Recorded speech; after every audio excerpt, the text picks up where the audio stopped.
Movie के start में हम एक ऑर्फनेज को देखते हैं और यहीं पर हमें मूवी के दो इंपॉर्टेंट कैरेक्टर्स दिखाए जाते हैं, जिनमें एक तो था क्लीटस कैसिडी और दूसरी फ्रांसिस बैरिसन थी। वो दोनों अपने अपने रूम में बैठे होते हैं और ये जगह किसी मेंटल असाइलम के वार्ड की तरह लग रही थी। यहाँ पर हम नोटिस करते हैं कि फ्रांसिस काफी डरी होती है। तब क्लीटस उससे पूछता है कि आखिर डॉक्टर ने तुम्हें क्या कहा। तब फ्रांसिस कहती है कि मेरी म्यूटेशन काफी तेजी से बढ़ती जा रही है और मैं आहिस्ता आहिस्ता एक पावरफुल म्यूटेंट बनती जा रही हूँ और मैं बहुत डरी हुई हूँ, क्योंकि इस टाइम उसे कुछ लोग एक बड़ी से एक्सपेरिमेंट के लिए ले जाने वाले होते हैं, जिस पर क्लीटस उसे तसल्ली देता है कि तुम टेंशन मत लो, सब कुछ ठीक हो जाएगा। और वो ये भी कहता है कि वो लोग तुम्हारे ऊपर कोई भी एक्सपेरिमेंट नहीं कर सकते, क्योंकि तुम वो लोगों की इकलौती उम्मीद हो और वो तुम्हें खुद से दूर नहीं करेंगे। लेकिन तभी कुछ लोग वहाँ पर आकर फ्रांसिस को जबरदस्ती अपने साथ ले जाने लगते हैं। तब ये देखकर क्लीटस को बहुत गुस्सा आता है, इसीलिए वो आउट ऑफ कंट्रोल हो जाता है। अब एक तरफ तो वो लोग पुलिस की गाड़ी के अंदर फ्रांसिस को ले जा रहे थे, तो उधर क्लीटस गुस्से में जोर जोर से विंडो पर हाथ मार रहा होता है। अब वो लोग फ्रांसिस को एक सीक्रेट लोकेशन पर ले जाने लगते हैं, लेकिन रास्ते में फ्रांसिस अपनी सोनिक पावर की मदद से, यानी आवाज की ताकत की वजह से, वो वहां से भागने की कोशिश करती है। इसका मतलब ये था कि फ्रांसिस के पास ऐसी वोकल पावर्स थी जिसकी मदद से वो किसी भी ग्लास या फिर हैवी चीज को तोड़ सकती थी। अब फ्रांसिस की वोकल पावर की वजह से वो पूरे वैन पलट जाती है। अब इसका असर वहां पर बैठे हुए पुलिस ऑफिसर्स पर भी होता है, इसीलिए वो पुलिस वाले घबराते हुए फ्रांसिस की आंख में गोली मार देते हैं, जिससे फ्रांसिस फौरन गाड़ी से बाहर गिर जाती है। तब पुलिस को लगता है कि शायद वो मर चुकी है, लेकिन वो मरी नहीं होती बल्कि अभी भी जिंदा होती है। इसके बाद वो लोग फ्रांसिस को एक असाइलम में लेकर आते हैं। यहाँ पर एक डॉक्टर होती है जो फ्रांसिस पर अलग अलग तरह के एक्सपेरिमेंट्स कर रही होती है। तभी हम देखते हैं कि एक वार्ड बॉय आकर फ्रांसिस को एक न्यूज़पेपर देता है। उस न्यूज़पेपर में एक खबर छपी होती है कि क्या क्लीटस को मौत की सजा दे देनी चाहिए। असल में क्लीटस कैसिडी एक काफी बड़ा सीरियल किलर होता है, लेकिन कुछ खास एविडेंस ना होने की वजह से उसकी डेथ सेंटेंस यानी सजाए मौत बीच में ही रुकी होती है। अब यहाँ पर हैरान कर देने वाली बात तो ये होती है कि ये न्यूज किसी और ने नहीं बल्कि एडी ने छपवाई होती है। और यहाँ पर डॉक्टर फ्रांसिस को कहती है कि क्लीटस जैसे लोगों को तो मौत की सजा जरूर होनी चाहिए। नेक्स्ट सीन में हम डिटेक्टिव को देखते हैं जो कि एडी के साथ बात कर रहा होता है। यहाँ पर एडी डिटेक्टिव को कहता है कि मेरा क्लीटस से कोई भी लेना देना नहीं है, जिस पर वो डिटेक्टिव कहता है कि वो तो सिर्फ और सिर्फ तुमसे ही बात करना चाहता है। तब ये सुनकर एडी पूछता है कि मुझ में ऐसी क्या खास बात है जो मुझसे ही बात करना चाहता है। तब डिटेक्टिव कहता है कि जरूर कोई डेड बॉडी से रिलेटेड बातें होंगी जो वो तुमसे शेयर करना चाहता है, जाके एक बार उससे बात तो जरूर करनी चाहिए तुम्हें। अब यहाँ पर हम देखते हैं कि एडी की बॉडी से वेनम बाहर आकर उस डिटेक्टिव को खाने ही वाला होता है, लेकिन तभी एडी वेनम को रोक लेता है। इसके बाद वो दोनों यानी एडी और वेनम वॉशरूम में चले जाते हैं, जहाँ अंदर जाकर ये दोनों बातें करने लगते हैं। तभी वहाँ बैठी एक लेडी और डिटेक्टिव इनकी बातें सुन रहे थे। इन बातों में वेनम एडी को कहता है कि हमें सिटी के अंदर जाकर सिटी को प्रोटेक्ट करना चाहिए और यहाँ पर हम लोग बैठकर सिर्फ और सिर्फ बातें कर रहे हैं। अब यहाँ पर अगर देखा जाए तो वेनम एडी की इंसल्ट कर रहा होता है और साथ साथ उसे चिढ़ाता भी है, जिस पर एडी उसे कहता है कि वेनम तुम्हें मेरी रिस्पेक्ट करनी चाहिए, मैं तुम्हारा होस्ट हूँ तो कम से कम इस बात की तो इज्जत रख लो। इसके फौरन बाद एडी यानी वेनम क्लीटस से मिलने के लिए एग्री हो जाता है। इसके बाद एडी क्लीटस से मिलने के लिए एक जेल में आता है। अब यहाँ पर उन दोनों के बीच बातें होने लगती है। यहाँ पर एडी क्लीटस से पूछता है कि आखिर तुम्हें मुझसे क्या चाहिए, तुमने मुझे यहाँ पर क्यों बुलवाया है। तब क्लीटस कहता है कि तुम्हें मेरे फैंस के लिए एक न्यूज को प्रिंट करना होगा और इसके बदले में मैं तुम्हें एक एक्सक्लूसिव इंटरव्यू दूंगा और इस इंटरव्यू में मैं तुम्हें अपने सारे सीक्रेट्स बता दूंगा कि आखिर मैंने जितने भी मर्डर्स किए हैं उनके पीछे क्या राज है और वो डेड बॉडीज कहाँ पर है। तब एडी उससे पूछता है कि आखिर इस पूरे काम के लिए तुमने मुझे क्यों चुना। तब जवाब में क्लीटस उससे कहता है बिकॉज आई लाइक यू। अब यहाँ पर क्लीटस एडी को वही न्यूज प्रिंट करने के लिए कहता है जो फ्रांसिस ने कुछ दिन पहले ही पढ़ी होती है। और जब एडी वहां से जाने लगता है तो क्लीटस उसे रोक लेता है और उसका ध्यान दीवार पर बने कुछ शेप्स पर कर देता है। वहाँ पर कुछ मैसेजेस भी लिखी होती हैं, साथ साथ कुछ खबरें भी बनी होती हैं, जिसे देखकर एडी वहां से आगे निकल जाता है। जाते जाते क्लीटस एडी को कहता है कि प्लीज मुझे भूल मत जाना। और जब एडी बाहर आता है तो डिटेक्टिव उससे पूछता है कि आखिर तुम्हें क्लीटस ने क्या कहा, जिस पर एडी सारी बात छुपाती हुई उसे कहता है कि अभी तक उसने मुझे कुछ भी नहीं कहा, लेकिन मेरी इंक्वायरी अभी भी उस पर जारी है और वैसे भी इस तरह की चीजों का पता लगवाने के लिए थोड़ा टाइम तो लगता ही है। फिर एडी अपनी बाइक पर बैठकर वहां से निकल जाता है। घर आने के बाद वेनम एडी की हेल्प करता है दीवार पर बनी उन सारे डायग्राम्स को रिकॉर्ड करने के लिए।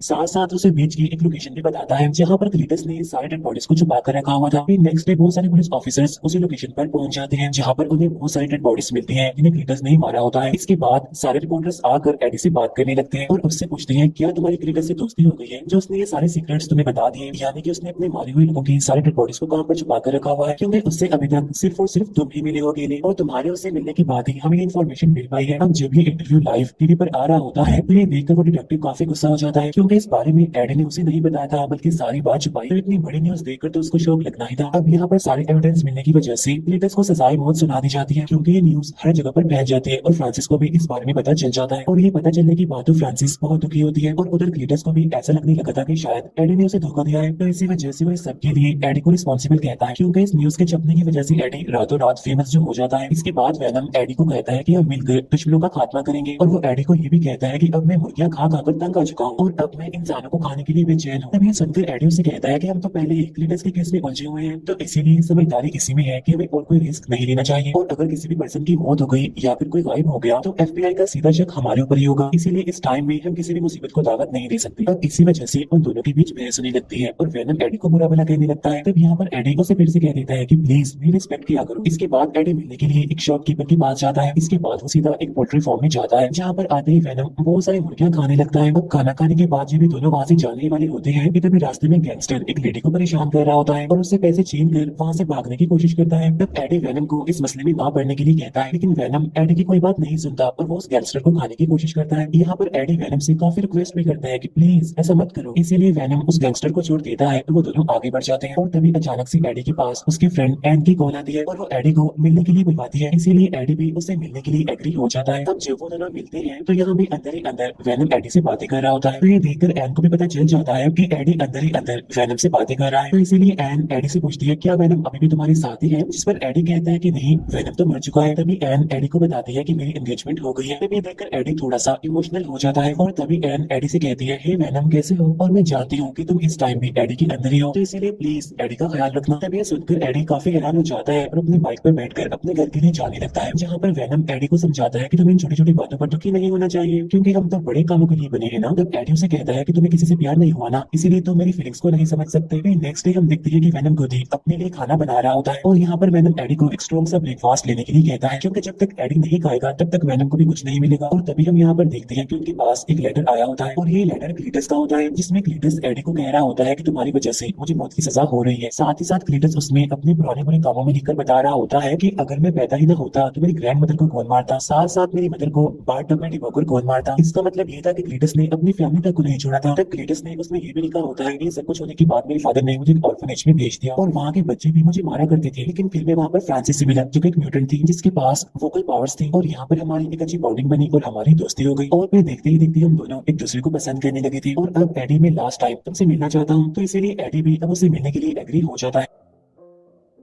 इसके बाद में हम देखते हैं कि एडी उससे मिलने के लिए जेल में जाता है, जहाँ पर क्लीटस एडी को बताता है कि मैं हमेशा से एक फैमिली के लिए तरसता रहा हूँ, जिस पर एडी कहता है कि हाँ अपनी ग्रैंड मदर और अपनी माँ को मारने की बात ऐसा तो होना ही था। यहाँ पर क्लीटस उससे कहता है कि अगर मुझे मौत की सजा हो गई तो मेरी मौत के रिस्पॉन्सिबल कोई और नहीं बल्कि तुम होगे। साथ साथ वो एडी को ये भी कहता है कि एडी तुम इंसानियत पर एक दबाव, असल में ये क्लीटस की एक चाल होती है, क्योंकि वो एडी को गुस्सा दिलाने की कोशिश कर रहा था और यही वजह होती है कि वेनम को भी उस पर गुस्सा आने लगता है, इसीलिए वो एडी के पेट से निकलकर क्लीटस को मारने लगता है। लेकिन अब क्योंकि क्लीटस काफी चालाक होता है इसीलिए उसके हाथ को पकड़कर उस पर बाइट कर लेता है, लेकिन तभी वहाँ पर गार्ड आकर उनकी लड़ाई छुड़वा देता है। इसके बाद जब एडी वहाँ से जाने लगता है तो क्लीटस उससे कहता है कि खून का टेस्ट मैंने पहले भी किया है, लेकिन तुम्हारा खून तो बिल्कुल अलग है। अब तभी हम देखते हैं कि जब क्लीटस ने एडी को काटा था तो उसके सिम्बियोट का थोड़ा सा पार्ट क्लीटस के अंदर ही रह जाता है। इसके बाद हम देखते हैं कि जब एडी अपने घर पहुंच जाता है तो वेनम उससे माफी मांगता है कि मुझे ऐसा नहीं करना चाहिए था, जहाँ पर एडी उसे समझाता है कि तुम्हारा खुद पर कंट्रोल होना चाहिए और अगर तुमने क्लीटस को मार दिया होता तो उसकी मौत का सीधा इल्जाम मेरे ऊपर ही आता, जिसकी वजह से बहुत बड़ा मसला बन सकता था। तब यहाँ पर उन दोनों के बीच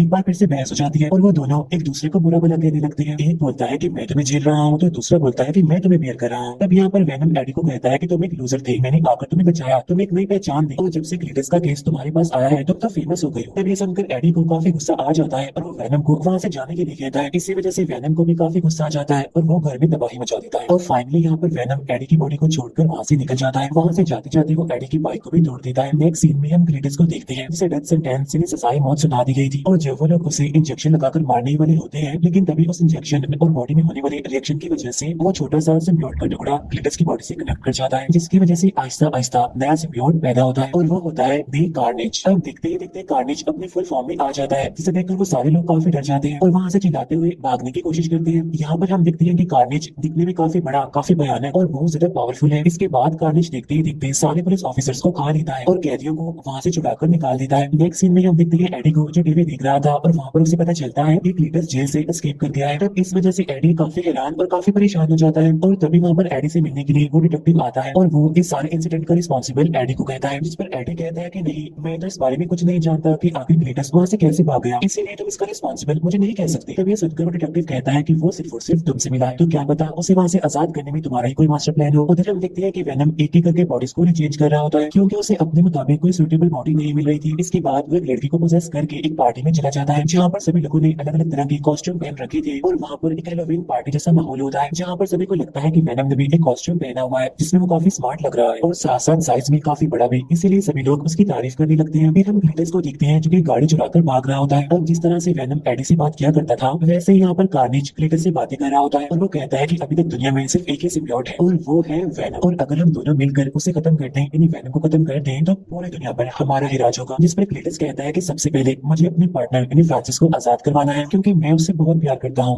और वो मेरे साथ होनी चाहिए। तभी ये सुनकर कार्नेज भी उसकी बात पर एग्री करता है। उधर पार्टी में वेनम काफी एंजॉय कर रहा होता है, डांस कर रहा होता है और इवन वो कंपटीशन में जीत जाता है। वहाँ पर वेनम एक स्पीच भी देता है लेकिन वो एडी को काफी मिस कर रहा होता है। फिर एडी उसे ऑर्फनेज में पहुंचता है जहाँ पर ग्लिटस रहा करता था, जहाँ उसे दीवार पर CK+FB लिखा हुआ दिखाई देता है। तब एडी डिटेक्टिव को कॉल करके उसे इस बारे में इन्फॉर्म करता है कि मैं उस ऑर्फनेज में हूँ जहाँ पर ग्लिटस रहा करता था। तब यहाँ पर डिटेक्टिव उससे पूछता है कि आखिर FB का मतलब क्या है। तब एडी उसे बताता है कि FB का मतलब फ्रांसिस बैरिसन है। तब ये सुनकर वो डिटेक्टिव कहता है कि हमारे कुछ लोग फ्रांसिस को एक बड़े एक्सपेरिमेंट के लिए ले जा रहे हैं। यहाँ पर वो डिटेक्टिव उस इंसिडेंट की बात कर रहा होता है जो पुलिस ऑफिसर ने फ्रांसिस पर गोली चलाई थी, लेकिन उस डिटेक्टिव को ये बात पता नहीं होती कि फ्रांसिस बैरिसन अभी जिंदा है।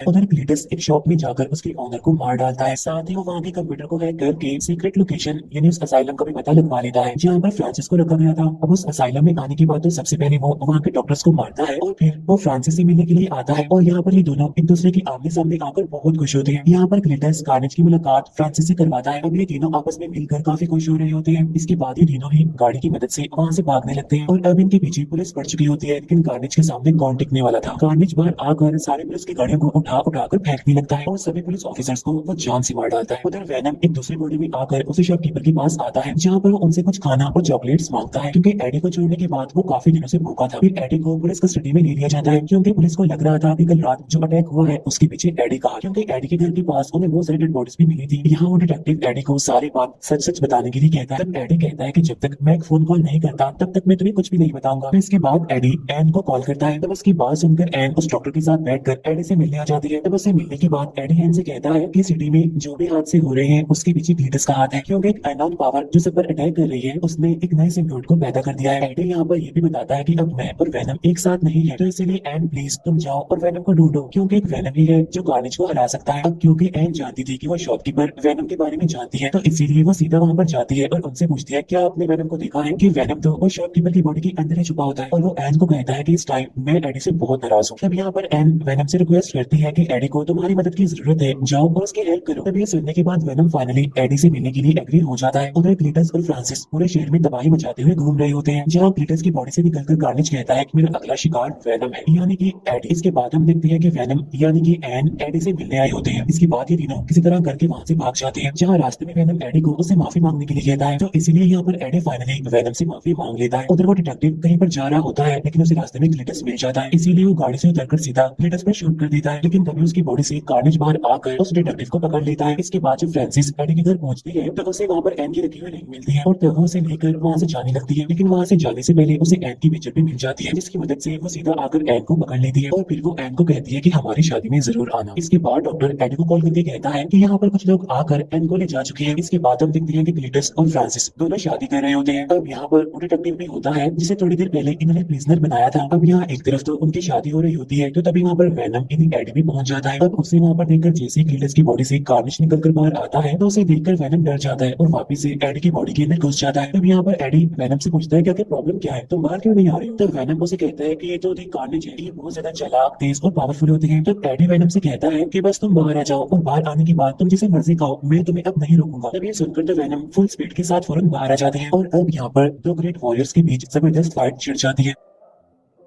दोनों भी आपस में एक दूसरे को हराने की कोशिश करते हैं, साथ साथ एक दूसरे पर हावी होने की भी काफी कोशिश कर रहे होते हैं। लेकिन यहाँ पर कार्नेज वेनम पर भारी पड़ रहा होता है, उसे उठा उठाकर फेंक रहा होता है। अब यहाँ दरमियान में कार्नेज और फ्रांसिस के बीच में बातें भी हो रही होती है, लेकिन अब क्योंकि फ्रांसिस के पास वोकल पावर होती है इसीलिए वो जोर जोर से चिल्ला रही होती है, जिसकी वजह से कार्नेज को कुछ प्रॉब्लम हो रही होती है क्योंकि हम जानते हैं कि सिम्बियोट और एक्सट्रीम लेवल की हीट सोनिक पावर को बर्दाश्त नहीं कर पाती। तब इसी बात का फायदा उठाकर यहाँ पर डॉक्टर कार्नेज के ऊपर पेट्रोल डालने लगता है और साथ ही साथ वहाँ पर एक काफी बड़ा घंटा भी होता है जो कि बजने लगता है। अब घंटे की आवाज सुनकर दोनों ही सिम्बियोट्स अपने अपने होस्ट की बॉडी से बाहर आने लगते हैं। लेकिन जैसे ही वहाँ पर आवाज आना बंद होती है तो ये दोनों सिम्बियोट्स वापस से अपने अपने होस्ट की बॉडी में आ जाते हैं। इसके बाद कार्नेज एन को लेकर सीधा एक बिल्डिंग के टॉप पर जाने लगता है, लेकिन अब तक वेनम की बॉडी पर काफी पत्थर गिर चुके होते हैं, इसीलिए वो वहाँ तक पहुंच नहीं पाता। और यहीं पर वो एडी को कहता है कि इस बार हम ये जंग नहीं जीत सकेंगे क्योंकि कार्नेज मुझसे बहुत ज्यादा पावरफुल है। इसके बाद कार्नेज फ्रांसिस को भी पकड़ लेता है और उसे अपना मुंह बंद करने के लिए कहता है क्योंकि उसकी सोनिक पावर कार्नेज को काफी परेशान कर रही थी। अब क्योंकि कार्नेज की पकड़ काफी तेज होती है इसीलिए फ्रांसिस का दम घुटने लगता है, इसीलिए वो वहीं पर गिर जाती है। तब ये देखकर क्लीटस को गुस्सा आ जाता है और वो कार्नेज को अपनी बॉडी से दूर रखने के लिए कहता है, लेकिन अब क्योंकि कार्नेज का पूरा कंट्रोल क्लीटस की बॉडी पर होता है इसीलिए वो उसे खुद से अलग नहीं होने देता। अब ये सारा सीन वेनम भी देख रहा होता है, इसीलिए वो एडी को कहता है कि देखो कार्नेज का कंट्रोल क्लीटस की बॉडी पर नहीं है। तब ये सुनकर एडी कहता है कि हाँ, सिर्फ तुम और मैं ही एक परफेक्ट मैच है और भला हम दोनों के अलावा कोई और परफेक्ट मैच हो सकता है। जिसे सुनकर वेनम को और ज्यादा जोश आ जाता है जीतने का, इसीलिए वो कार्नेज को चैलेंज कर देता है। इसीलिए अब ये दोनों ही काफी ऊंचाई पर पहुंच जाते हैं। अब एक तरफ तो कार्नेज के हाथ में एन होती है तो दूसरी तरफ वेनम के हाथ में एक रोड होता है जिसे वो सीधा कार्नेज के सर में घुसा देता है, जिसकी वजह से एन सीधा जमीन पर गिरने लगती है। लेकिन बिल्कुल एक टाइम पर आकर वेनम उसे बचा लेता है, लेकिन इतनी ही देर में कार्नेज भी वहाँ पर पहुंच जाता है और वो अपने स्पाइक्स को उसके अंदर घुसा रहा होता है। अब यहाँ दोनों सिम्बियोट्स एक दूसरे से बातें कर रहे होते हैं और कह रहे होते हैं कि हम दोनों में से किसी एक को तो मरना ही है। और यहाँ पर वेनम कार्नेज को इस मूवी का बेस्ट डायलॉग भी मारता है, Venom let there be Carnage. लेकिन तब तक वहाँ पर फ्रांसिस भी जाग जाती है तो इसीलिए वेनम उसे सोनिक साउंड निकालने के लिए कहता है, लेकिन तभी कार्नेज वहाँ पर आकर उसे जोर से धक्का दे देता है और इसी वजह से नीचे गिरते वक्त फ्रांसिस वहाँ पर जोर से चिल्लाने लगती है। तो इसीलिए सोनिक पावर की वजह से वहाँ की सारी दीवारें टूटने लगती है और साथ ही इतनी जोरदार आवाज की वजह से दोनों के सिम्बियोट अपने अपने होस्ट की बॉडी से अलग हो जाते हैं। लेकिन तभी वहाँ पर वो बड़ा सा गड्ढा नीचे आकर गिरने लगता है, लेकिन उसके नीचे फ्रांसिस लेटी होती है। लेकिन तभी वेनम वहाँ पर एक बार फिर से आकर एडी, एन, उस डॉक्टर और फ्रांसिस को बचा लेता है। यहाँ पर क्लीटस की बॉडी से कार्नेज पूरी तरह से अलग हो चुका था और यहाँ पर कार्नेज दोबारा से आकर क्लीटस की बॉडी से मिलने की कोशिश करता है, लेकिन तब तक वेनम वहाँ पर आकर उसे खा लेता है। इसके बाद वेनम वहाँ पर आकर क्लीटस को पकड़ लेता है। इसके बाद वेनम क्लीटस को भी जान से मार डालता है और इतनी ही देर में वहाँ पर पुलिस भी आ जाती है और फाइनली सारे खतरे भी टल जाते हैं। इसके बाद एडी उस डॉक्टर को कहता है कि तुम एन को अपने साथ ले जाओ, लेकिन यहाँ पर हम देखते हैं कि इस हादसे में वो डिटेक्टिव बच गया होता है। इसके बाद हम देखते हैं कि वेनम और एडी एक किनारे के पास बैठे होते हैं, लेकिन इसके बाद सीन शिफ्ट होकर एक रूम पर आता है जहाँ पर एडी बेड पर सो रहा होता है। तब वेनम उससे पूछता है क्या हम दोनों को एक दूसरे से कुछ सीक्रेट्स छुपाने चाहिए। तब एडी कहता है कि हर चीज का एक पास्ट होता है। तब वेनम उसे कहता है कि मैं तुम्हें कुछ बताना चाहता हूँ, लेकिन अगर मैं तुम्हें बताऊंगा तो तुम्हारा दिमाग फट जाएगा। लेकिन ऐसी बहुत सारी बातें हैं जो मैं जानता हूँ और तुम्हें बताना भी चाहता हूँ, लेकिन वो सारी बातें बहुत ज्यादा कॉम्प्लिकेटेड है। तब यहाँ पर एडी को लगता है कि शायद वो अपने सिम्बियोट के बारे में उसे बताएगा, लेकिन तभी वहाँ पर टीवी फ्लिकर करने लगता है और आसपास की सारी चीजें बदलने लगती है। अब यहाँ पर एडी को ऐसा लगता है कि शायद ये सब कुछ वेनम कर रहा है। तब ये सुनकर वेनम कहता है कि नहीं, ये सारी चीजें मैं खुद नहीं कर रहा हूँ। लेकिन तभी हम देखते हैं कि सामने से एक गोल्डन कलर की लाइट चमकने लगती है। इसके बाद हम देखते हैं कि वेनम स्पाइडरमैन के यूनिवर्स में पहुंच गए हैं, यानी इसका मतलब ये है कि वेनम भी अब स्पाइडरमैन के यूनिवर्स का हिस्सा बन गए हैं। अब इसी सस्पेंस के साथ ये मूवी यहीं पर